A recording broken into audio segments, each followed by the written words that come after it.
like that wire. I don't like that wire. I don't like that wire.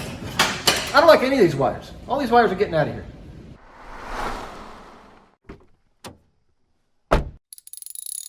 So this is something I've said I'm going to be doing since the very beginning, and today is the day where I'm actually going to get started. And we'll start by completely removing all of these wires, well, except for the dome light harness. We're going to keep that because that'll help us pull the new harness through. And we'll keep the main harness in place through the rear fender well, again, because that will help us pull the new harness through there. But other than that, every other wire in this car is going bye-bye. Oh, and the wires for the turn signal switch. I'm keeping those wires.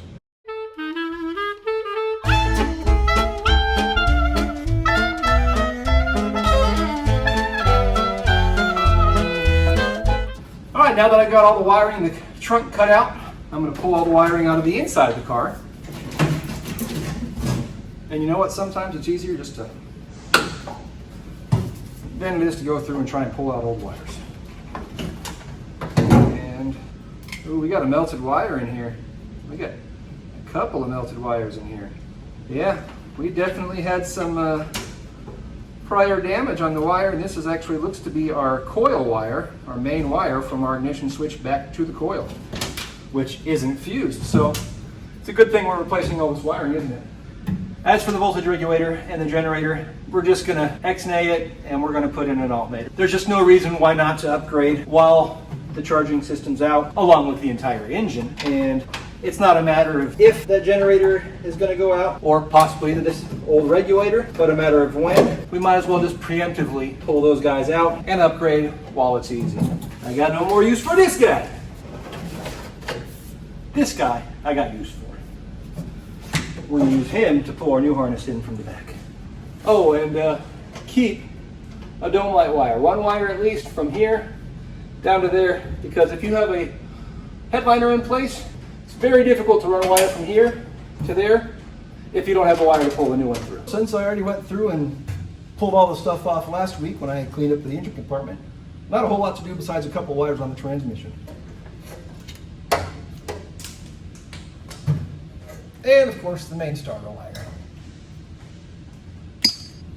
And honestly, the positive battery cable looks to be relatively new and in good shape, so I'm going to leave it. No sense in replacing that. So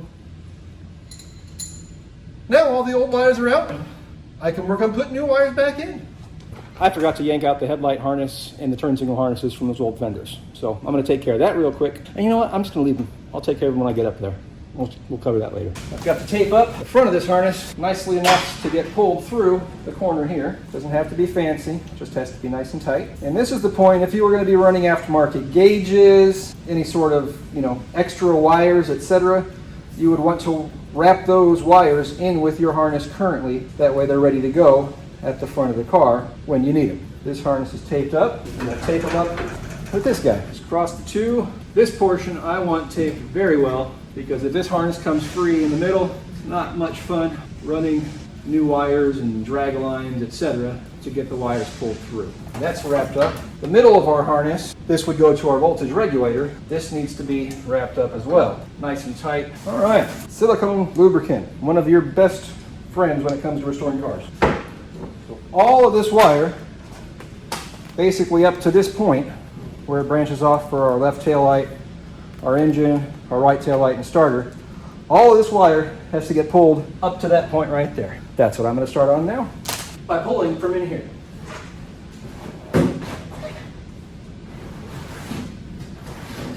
Let me flip you around so you can see where I'm working on the inside.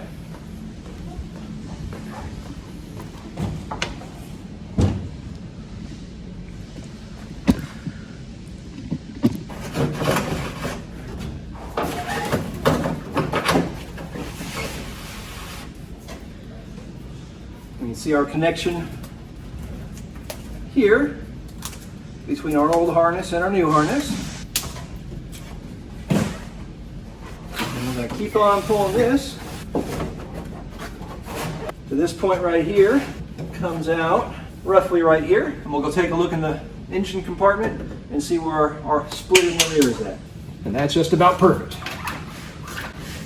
can actually go through and push in a little bit more, pull in out, but this is our starter, and our right taillight harness is right here, and all of our engine wiring right here.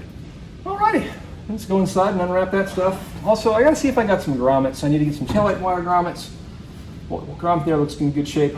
I wonder if I actually have any of the chassis grommets through there. Hopefully so. If not, I might have to come to a standstill and get some of those unordered. So all these wires here can be unwrapped. We're going to keep those wrapped up because we still have to feed that up into the front of the car. So these wires come from our generator. So we've got those. And that's going to come out here. However, I got to see if I actually have a new grommet here because this one was absolutely destroyed. Bear with me a moment. So yeah, no general rhyme or reason now. It's just do what I can while I can because I'm waiting on stuff and things, and yeah. All right. Back here easily enough. That's going to go to the engine. That goes to our left tail light. It's a beautiful tail light, don't you think? This goes to our right tail light. This goes to the starter.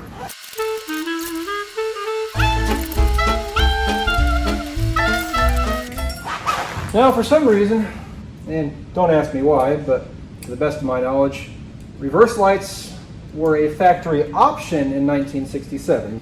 When Wiring Works went through and started putting together his harnesses way back when, he never installed or never decided to include the reverse light harness. So when we went through and we made our replica harness, we didn't include it either. I think it's kind of a silly idea and probably should be included for those that at least want to include it, but at this point, this harness doesn't have the reverse light harness, which is kind of a bummer. I'm going to pull one from one of our prototype harnesses and install it, but just keep in mind those don't normally come with 1967 harnesses. And seeing as I've done so many wiring harnesses, you'll very rarely find me go back to the instructions to wire them.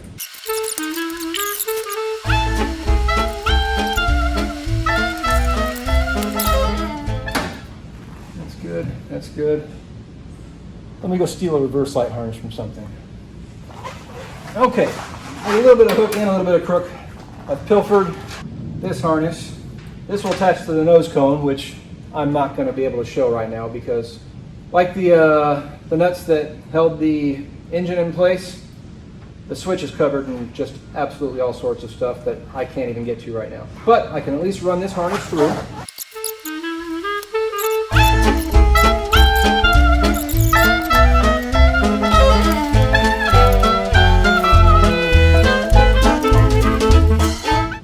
So with that, I can put all this hardboard back in place.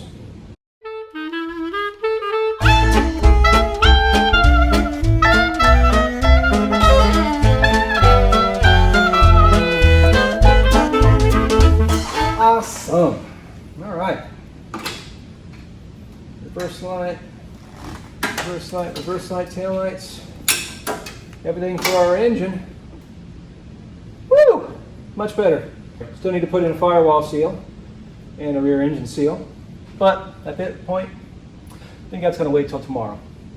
All right, so just kind of an interim update. It is day 2 on this particular video. I'm just kind of putting together a list of all the parts I need, rear engine seal, firewall seal, random stuff throughout because I don't want to come into a point where something like a little rubber grommet is going to stop me from working like it did yesterday. So like, well, I want to get that hinge pin out so I can put some mirrors in there. So I got to get to work on that.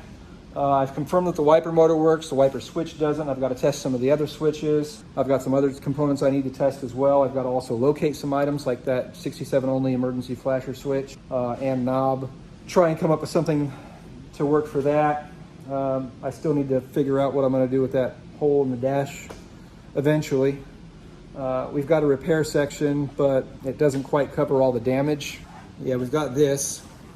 However, with the amount of damage that they did to this thing, unfortunately, I'm going to need more just to get past this lip. So I need a dash section for this from a donor car. Honestly, that's going to be the easiest way to repair this section. Can't do anything about it other than fix it at this point. So yeah, anyway, that grommet stopped me in my tracks yesterday on that section. But I've got a lot to do, so like I said, I'm making a parts list, and I'm going to go grab a whole bunch of parts, get the other parts that I need on order, and then I'm going to get to work. All right, so I've sprayed the engine down with some degreaser, and I'll let it soak for a little bit. Hopefully that should make things a little bit easier to work on, a little bit cleaner to work on anyway. I do have everything capped off. Even that little guy there, I took out the T-fitting there. So let this Purple Power Zep Industrial Purple degreaser do its thing, and then I'll come back and spray it with a whole bunch of water. All right, while the engine is soaking in degreaser, I'm gonna get to work beating this pin out so I can put a mirror mount hinge pin on here and actually have a passenger side mirror. They're pretty nice to have. These things are unbelievably hard to get out. So what I did was I just put some penetrating oil in there, beat it on the bottom, beat it on the top, beat it on the bottom, beat it on the top. Come back a couple days later, same thing, a little more oil, beat it, beat it, beat it, beat it. Punch, hammer. Anyway, I finally got it protruding out the bottom a little bit, so I'm going to keep on driving it out.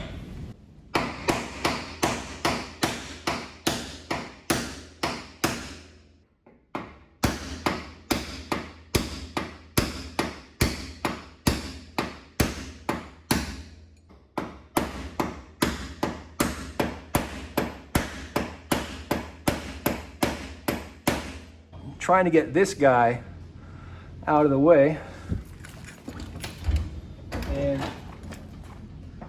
it's just not really cooperating. I wonder at this point if I could unbolt the door hinge from the door jamb and possibly get it free. I don't know, I'm gonna take a look. Well, it's missing a screw there. Then we got one there, we got one there. I don't know if I have my impact driver here or not, but we'll take a look. Well, the answer is no to an impact driver, but, oh jeez, wow. Okay, well, that would have been very overkill for an impact driver. Could be just all the beating on that hinge that I did. Either way, all I know is I want a dang passenger side mirror. All right, let's see what we can do. One last time, straighten this guy out a little bit.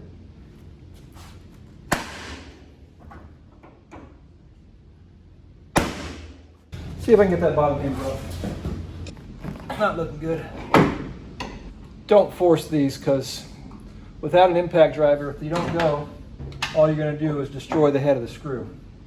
I got to bring my impact driver in.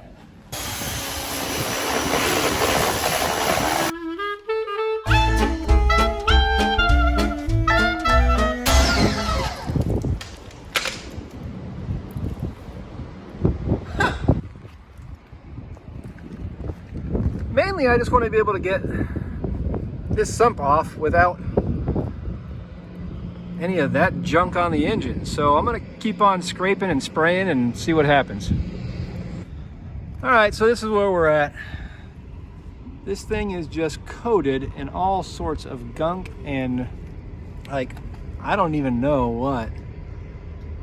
But with a 0-degree tip on a pressure washer, this stuff still ain't budging. How many years of road debris is this? Well, probably, let's see, about 56 years maybe, if this is the original engine. And you know, based on the fact that it's got a VW stamp on the clutch, that might be an original clutch. And hey, this engine may not have ever been out, but it's better than it was. You guys remember the before pictures before I mounted on the stand. So well worth the time cleaning and degreasing before I get into it, to at least get the generator off, swap that out to an alternator, get rid of that 009 distributor, figure out what's up with that little adapter and how that mounts into there. And we got some work to do. So now I'll go from one pain in the butt job to another one. Firewall seal, rear engine seal. Silicone is your best friend on these guys. All right, real important, once you get the seal most of the way in place, especially if you're pulling it through as opposed to prying it in place, make sure that you pull it back and forth, relieve any tension that might be stretched in. Just make sure it doesn't pull back over time. Now that we've got our seal pulled and relaxed, cut it on this side to match the other side's length. Just a razor blade. All right, now the fun part is going to be putting in this seal, which doesn't usually go in as easily as the firewall seal. So watch me struggle with that.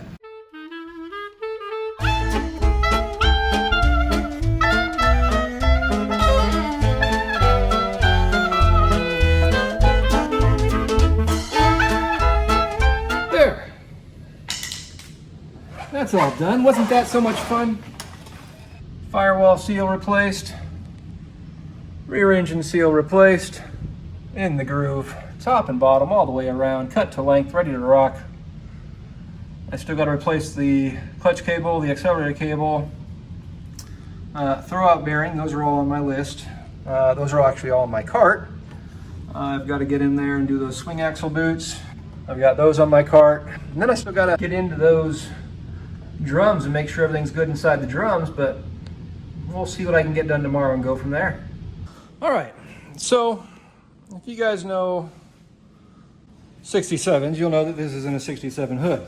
This is a 64 to a 66 hood.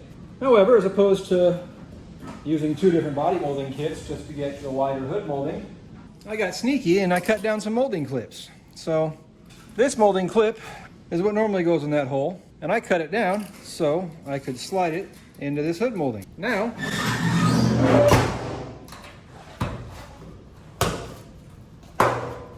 does it look kind of silly with the rubber grommet hanging off the side? Yeah, but it's nothing a razor blade won't take care of. You can't even really see the aluminum molding with all the patina and stuff, but at least the holes are filled. I've got a new hood emblem. Obviously, you saw me working on the mirrors. I want to be able to put both mirrors on. I will put all the side molding on. Just kind of finish it, but not finish it. Like we do. With that piece of molding in place, hey, you got to do what you got to do. I'm going to call it a day.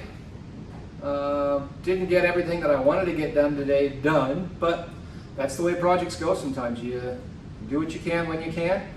I'm still waiting on that rubber grommet for the main wiring harness before I can get that run all the way through. But I got a lot of parts pulled and ready to be installed, and obviously I've got some more work to do with that mirror hinge pin. No rhyme or reason, just get done what we can get done so that we can make sure that we can make it to the show on time. Ciao.